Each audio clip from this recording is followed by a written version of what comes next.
just like in real life, if you wanted to go on a road trip, you would first check your car, then you would probably need to find a map, and you would need a destination, right? You also need the fuel in your car, and ideally you wouldn't be doing it alone because that's, well, boring and not that fun. Same in business. You need to see whether your business is well functioning. You need a map, or you need some sort of a goal to work towards. You need to know that there is somebody supporting you, and that's when everything becomes easier. That's how you make sure your business is making progress.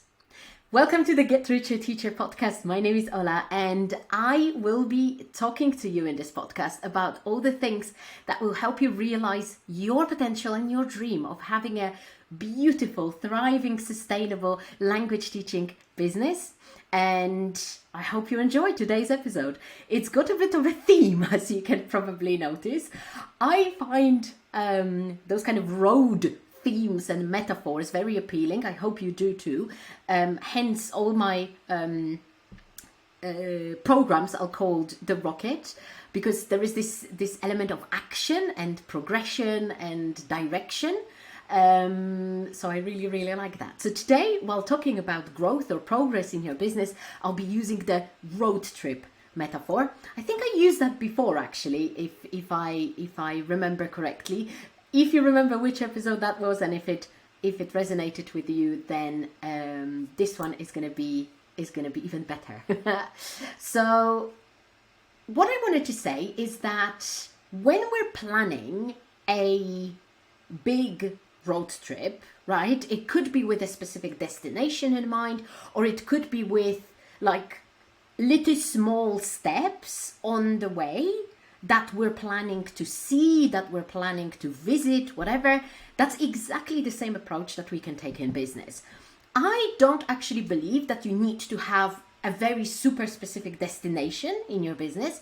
I actually find it much more helpful to focus on the journey and smaller steps or milestones or goals that we set to ourselves more short term. By short term, I usually mean around 3 months, because this personally works really well for me. Monthly goals are really too short because I need time to prepare and things like that. But quarterly goals, like 3-month goals, are really good. So that's something that I've been doing for a while. Then if you want to go on a road trip, you absolutely need a map, right? You need to know what you're doing. You need to know where you're going. And even if it is like Google Maps telling you to which turn to take, it is still some sort of a support telling you what to do, right? Then another thing is, and this is crucial, this is something that, you know, without what it, like a business and a road trip cannot happen, is the fuel. The fuel. You need to know when you'll be stopping to fuel your car, right? And you need to know when you will be topping up your audience or your client base with people. And we're gonna come back to that in a moment. And finally, I don't think road trips, especially like long ones, the ones that take like 1 or 2 weeks, that they are actually very fun if you do them alone. So I think you need someone for entertainment and ideally for support, because you would be really lonely if you were on your own on such a long road trip.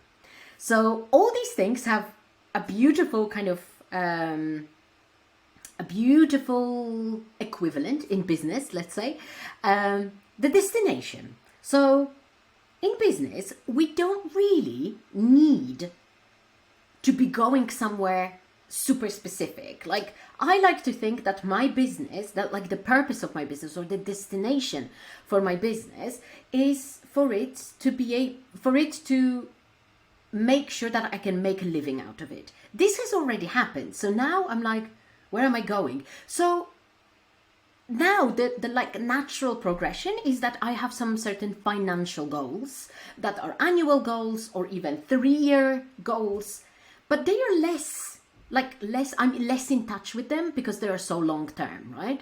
So what I prefer to do to get focused and to really make sure that I'm making progress, because Business cannot be stagnant.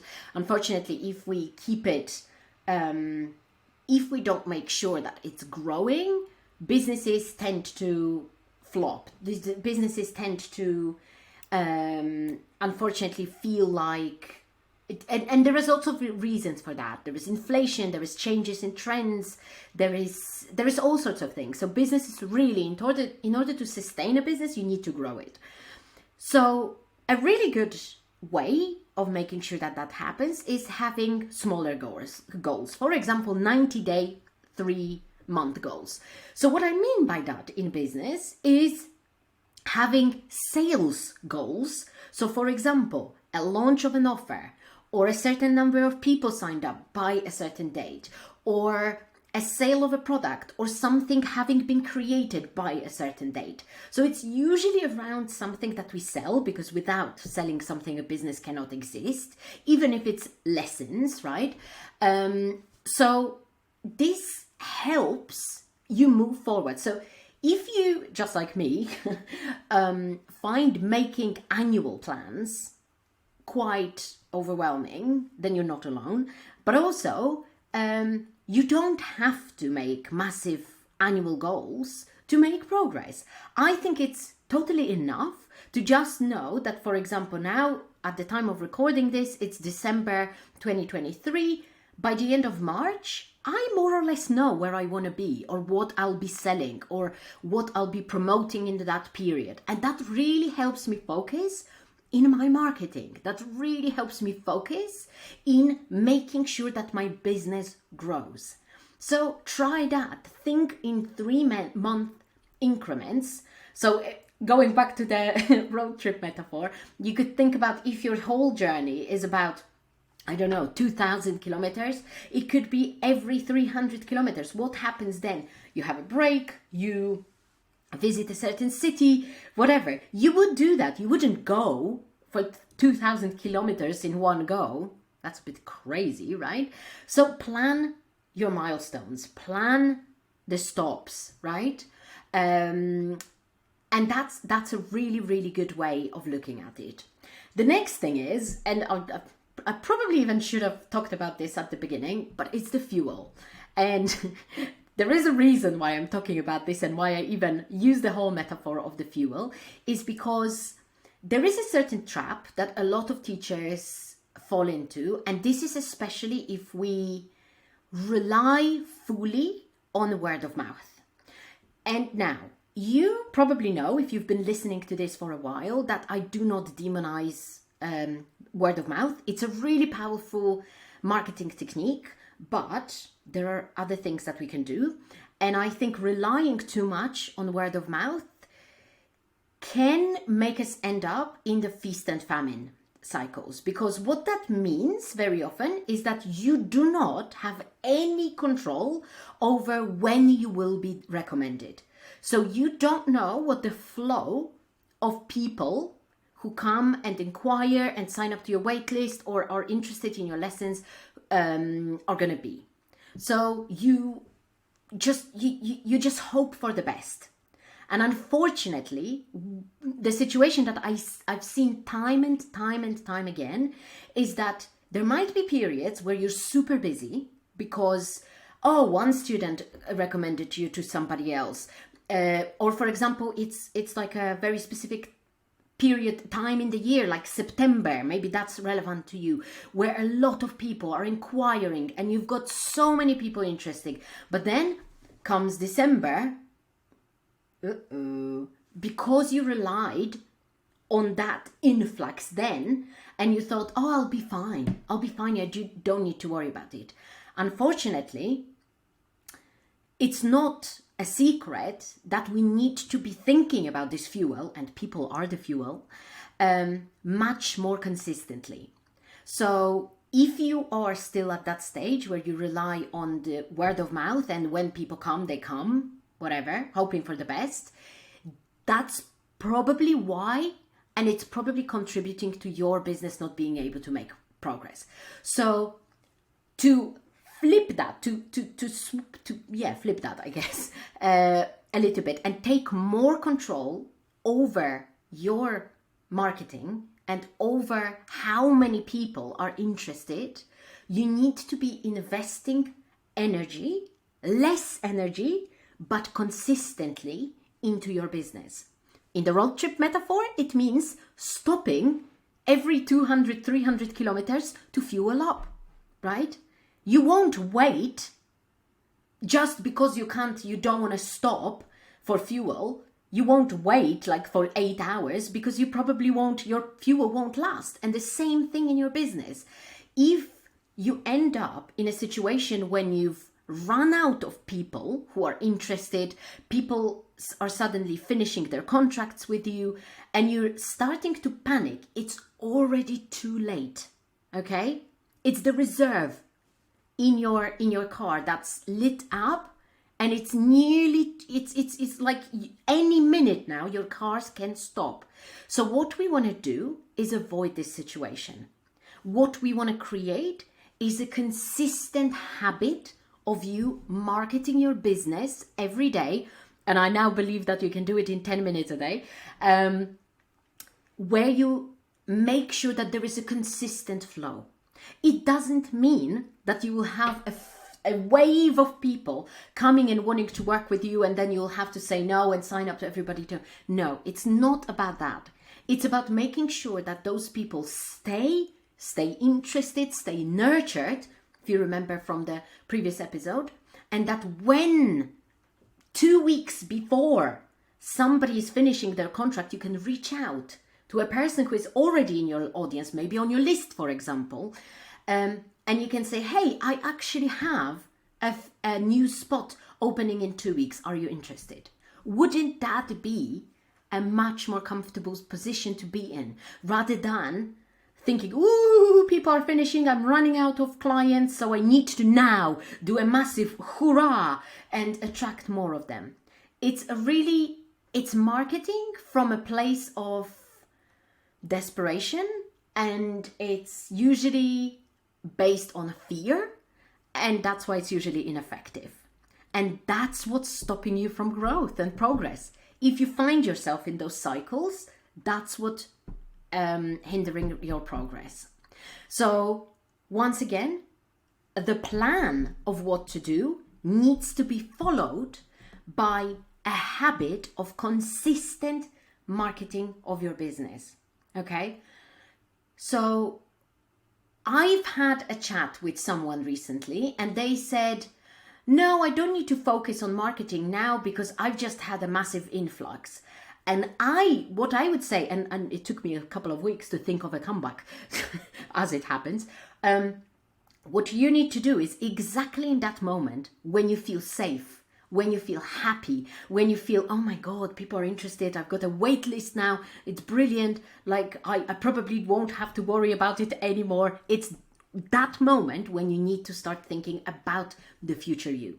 I've recently also said to a client, your consistent marketing is protecting the future you. And the future you deserves attention and protecting as much as the present you. I understand that it's hard to focus on both things, to focus on both teaching and figuring out how to, serving the existing clients and marketing. But that is why, and that's the next point, you need support. Like on a long journey, in a car, we get tired. We lose sight of the bigger picture. We only see the road because that's what we're supposed to be focusing on, right? We see the signs and but not always if we are talking about metaphorical things. We absolutely need someone, and I'm saying it both from experience as a receiver of that help, but also from experience as a giver. You need someone to be keeping you accountable, to be saying, hey, do you need a break? Hey, do you think we should fuel up now? Hey, remember what we're supposed to be doing? Not only is it more fun, because a journey on your own is like super, super boring and sad and lonely, it's also what actually keeps you accountable, what actually keeps you going, right? Because we presume, going back to the business, that our kind of mode of going is when we're teaching. But let's be honest, if you are a freelancer, there is a whole different side of you, of your career now, that you need to be looking into, that you need to be focusing on and giving as much attention as you're teaching. And I'm not saying that you have to be super professional at it, that you have to be like a serial business owner who only sees business. No, you can still be a fantastic teaching, passionate, language nerdy self, but your marketing will suffer and your business will suffer. And at the same time, it will also mean that that ultimately your clients also suffer if you're not doing this, if you're not fueling your car consistently. So these are the three things. I don't think there is much more to that, to be honest. Direction, milestones, fuel, and a co-pilot. So I wonder if you've heard, I have been talking recently about a new program, a program that came about because of a light bulb moment that I had some time ago. So as you know, if you're a listener, I have my two programs, the Rocket Takeoff, the Rocket Accelerator. The Rocket Takeoff is for people who want to establish a very good one-to-one offer, find their target audience, create that offer, and learn really simple marketing. Then the Rocket Accelerator takes it, like I would say, to a few levels above, because it's building a group offer and also passive income products. So it's turning your teaching into a profitable business. So it's become clear to me that there was a gap in between the Rocket Takeoff and the Rocket Accelerator. And that is the fuel, the people. You can't really start building a group offer or start building even passive income products without the people. You need to build an audience and you need to have a steady flow of clients. And that is exactly what I'll be helping people do in the Rocket Fuel. I know, the metaphors, oh my God, it works so well. I'm so proud of this. That's my little fangirling moment to myself. So just to give you a bit of rationale behind it, it's the kind of program that nobody thinks that they do, but they absolutely need it. Need it like air to breathe. Because what most people actually are missing is not more knowledge. You're not one secret away from figuring this whole business out. You're just one habit away from building it consistently, because there is no overnight success. There is no going viral or anything. That doesn't help, by the way. There is just consistent, tiny marketing habits daily that help, that I am a living example of the fact that they work. And even organically, you might be thinking, oh, but I can just run ads and like it would solve all the problems. No, you first need to learn how to do it regularly, consistently, ideally every day, organically. So if you're interested in that program, the details will be revealed. You can have a look at the description and let me know if you have any questions. Okay. Now, let me know how your journey is going. How are you enjoying this whole road trip that your business has been? Do you have a co-pilot? Do you have someone to help you? Do you have someone at least to keep you entertained or keep you accountable, right? Because if not, I'm here to help. Do you have the fuel? Is it consistent fuel, or do you find yourself running on reserve at times? And do you have a map? Do you have the plan? Do you have the 90 days increment that you're working towards? Okay. I would love to find out what your thoughts are on this. So please DM me on Instagram. I always love receiving your messages. Alrighty. And that's it for now. I wish you all the best and see you in the next episode.